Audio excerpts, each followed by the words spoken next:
বাবারে বাড়ির দিকে তাকাইয়া দেখো এই দরজা জালি কার বন্ধ হইয়া গেছে। এই মারে কবরে শুয়াইয়া, বাবারে কবরে শুয়াইয়া চোখের পানি কার জন্য রাখছো। মাহমুদ রে, মায়ের অভাবী ছেলেরা কি করে?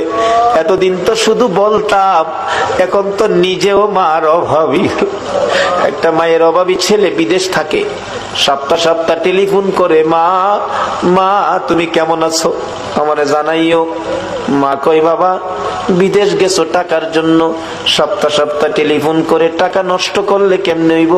টাকা চিনো রে বাবা, টাকা চিনো।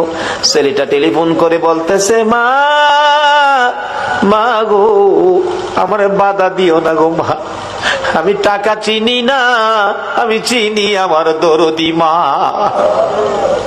সপ্তাহ সপ্তাহ টেলিফোন, হঠাৎ করে মা স্ট্রোক করে মারা গেছে।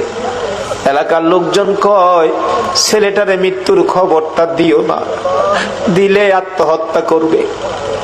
একদিন এক রাত, দুই দিন দুই রাত, তিন দিন তিন রাত, যেদিন পার হয়ে যায় ওই বিদেশের মাটির থেকে ছেলে স্বপ্নে দেখে মা ডাকতেছে, রে মন্নান টেলিফোন কার কাছে করবি রে?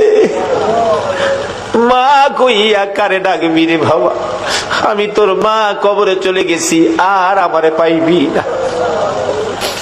আইলি না আমারে মা কইয়া ডাকলি না, মার দেখার জীবনে হবে না। ঘুম থেকে উঠে মা মা কইয়া কাঁদতেছে। বন্ধুরা বলেন কি হলো তোমার? আমি স্বপ্নে দেখেছি মা নাই, দেশে থাক, দেশে আর চাকরি করব না, দেশে চলে যাব।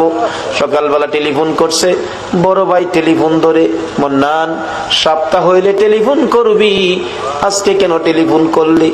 ভাই আমি স্বপ্নে দেখেছি আমার মা নাই গো। ভাই আগে সত্য করে কও আমার মায়ের খবর কি? খবর যদি না কও আমি কালকেই বাড়িতে চলে আসব। মায়ের কাছে দাও, মায়ের সাথে কথা বলবো। মার কাছে যদি টেলিফোন না দাও আমি কিন্তু কালকে বাড়িতে চলে আসব।